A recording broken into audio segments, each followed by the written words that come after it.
Okay, so today I'm going to talk regarding the judicious use of antibiotics. As we know that as a wise clinician, we usually use antibiotics in the right time and right person with right dose. But it happens that even the last few decades, if you see, the bugs are becoming more wiser and becoming resistant. And the most important reason for becoming resistant for an organism is injudicious use of antibiotics. So, a Greek physician before decades wrote these words that medicines are nothing in themselves if not properly used, but the very hands of gods if employed with reason and prudence. And that is again true for the antibiotic. If you start with the dose at the right time, then life can be saved. So traditionally, it was thought that judicious use of antibiotics is translated by most clinicians as a reducing the antibiotic use. But judicious use means much more than that. Just let's see the example. If a patient needs antibiotics, a delayed prescription is really harmful. Example is perforated appendix. Secondly, on the same time, if, if this scenario is different from the other scenarios, like antibiotics are not at all used, like in viral hepatitis, but we had seen the prescription of viral hepatitis where people have used antibiotics. So these are two different scenarios. The another scenario is very important. See, these are the examples where antibiotics are absolutely indicated and you should not be delayed, so you should not harm the patient, like abscess, necrotizing fasciitis, perforated intraabdominal organ, urinary tract infection, lobar pneumonia, and so many other examples are there.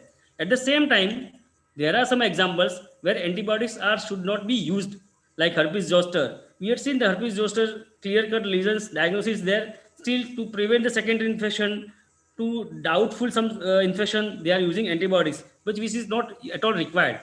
Like viral pharyngitis, bronchitis, acute viral hepatitis, chikungunya, dengue. So these are the some examples where absolutely no antibiotics is required. But there are some conditions, dicey conditions are there where there is always doubt. This is the one example. Suppose somebody comes with you with a hot, red, swollen skin, that you are pretty sure that just local reaction to bug. So it's an insect bite. But at the same time, if the patient doesn't give proper history, then you have a doubt of abscess or cellulitis. And these are the scenarios where you may use or not use according to your clinical judgment. But previously, I had shown you some examples where at some examples absolutely indicated, at some examples you should not use antibiotics. So what I'm going to talk in next 15 minutes is where are we today?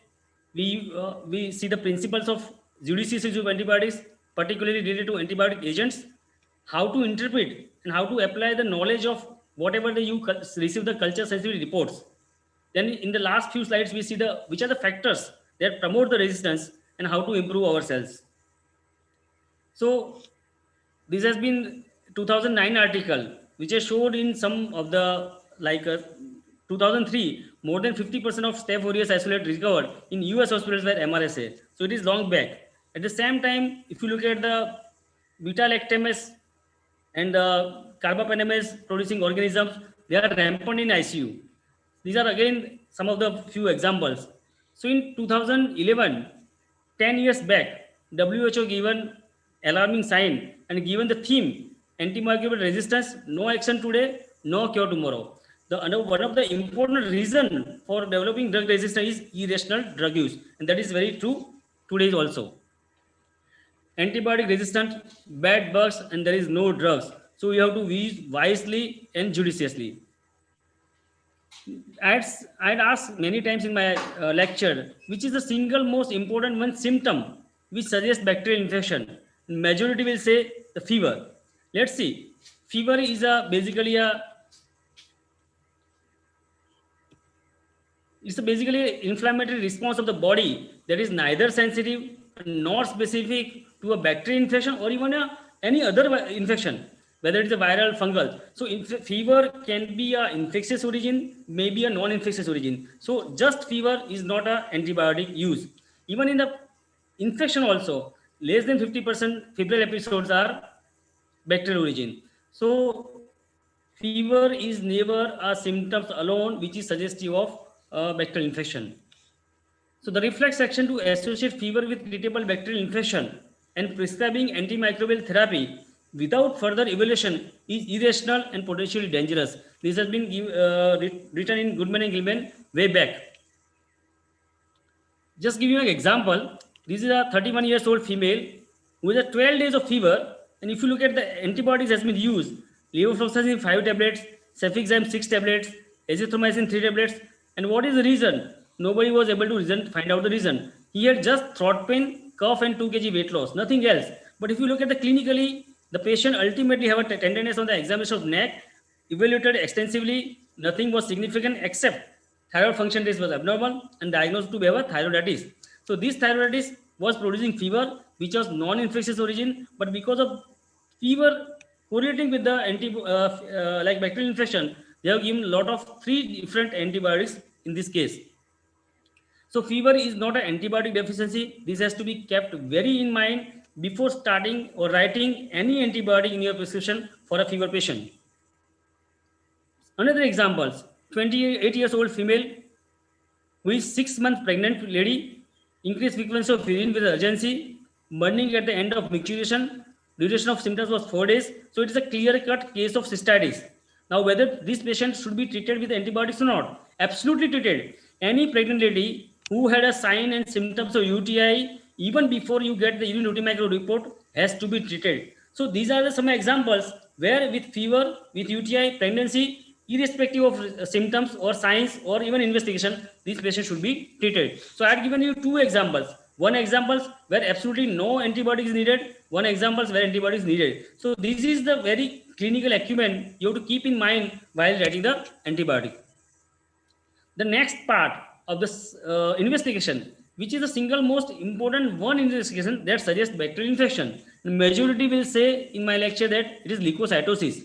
Now leukocytosis, again, I will give you many examples where it may be a non-bacterial infection origin or non-infectious origin. So these are some of the examples, like inflammation, like autoimmune disease, list as I've seen, even myocardial infarction, steel disease, even stress, some of the drugs, and a lot of other causes which can cause leukocytosis. So again, leukocytosis is never equal to bacterial infection. That is you have to keep in mind. Now let's see some of the principles. So these are the principles you have to keep in mind whenever you are writing a prescription of any antibiotic. These are the things to be kept in mind. First thing is understanding the mechanism of action. I'm just giving one example. Suppose you are treating a Legionella infection or chlamydia infection or mycoplasma infection, then you should not write the penicillin or cephalosporin. Why? Because these are the organisms which are intracytoplasmic, and intracytoplasmic these drugs will not act. So you have to keep in mind whenever you write any antibiotic, what is the mechanism of action. Second, you have to keep in the mind the pharmacokinetics and pharmacodynamics. Means what are the duration of half-life is there, whether the drug which I am suspecting at the site of infection, whether it is reaching there or not. Third thing is toxicity of the antibiotics. Somebody is elderly patient or somebody is having already, suppose example case, patient is already having a borderline creatinine and you are using micacin, then you have to keep in mind that whether I should use or is there any other alternative available or is there it is really needed. Then interaction with the drugs. Suppose somebody is saying already cardiac medications are going on, some of the antibiotics which can cause with other drugs, drug interaction and causes prolongation of QT prolongation and may produce torsades de and ventricular tachycardia. So again, that is you have to keep in mind. Then the spectrum of susceptible organism. Whatever the antibiotic you are writing, whether that drug, whatever the site of infection is there, whatever the organism you are suspecting, whether it is covering or not, that is again you have to keep in mind. Then most important is site of infection. Somebody is having a urinary tract infection where that drug is not, example is tigecycline, very beautiful example. In ICU, I always give examples that somebody is having a urinary tract infection in ICU with a multi-drug resistant organism, and if your culture sensitivity report shows tigecycline is active, but you should not use. Why? Because tigecycline cannot penetrate the urinary tract. So whether the culture sensitivity report, whatever is suggestive of it is in vitro result. The drug is whether that site of infection is going or not is very important. Then the excretory status of the patient and the weight-based treatment is always required. Now, what is the ultimate aim when you are treating any infection or bacterial infection? The first thing is identification of organism, which is not always necessary or not always possible because of the cost constraint or whatever reason, the facility is not available for different cultures. Then you have to use statistically reasonable guess that these are the, like suppose example is abscess. Somebody is having a skin abscess. Then which are the organism likely? That is you have to keep in mind. That is what is known as a bacteriological statistics. So what is bacteriological statistics? It is just application of the knowledge of the organism which is most likely to cause infection in a given clinical settings. That is what is known as a bacteriological statistic. Examples are cellulite of arm in an immunocompetent person. Then what are the organism likely? Most likely are staph and strep. So you have to give the antibodies which is acting on that particular organism. That antibody should reach at that level where the site of infection is there, where abscess is there. These two principles are has to be kept in mind always when you write the antibody. Then second is UTI. ETI in a female non-diabetic patient, the most common likely organism is E. coli, and you have to mostly it is sensitive organism. If it has not been catheterized previously, if there is no procedures, urogenital procedure is not done previously, then most likely is E. coli, and according to E. coli, you give the antibiotic. Similarly, there are a lot of examples. It is very difficult to give each systemic infection examples here, but that is to be kept in mind. Another important thing when you prescribe antibiotic, you have to keep in mind the different host factors. Suppose example is age. Some drugs are contraindicated in children. Some drugs are contraindicated in aged patient. So these are again you have to keep in mind. Second thing is renal and hepatic dysfunction. Many of the drugs are metabolized in liver. Many of are excreted in urine. So you have to change according to the liver and hepatic, renal and hepatic dysfunction. Third most important is pregnancy. Suppose example is you should avoid aminoglycation tetracycline in pregnant lady patient, even though the culture shows that these drugs are effective.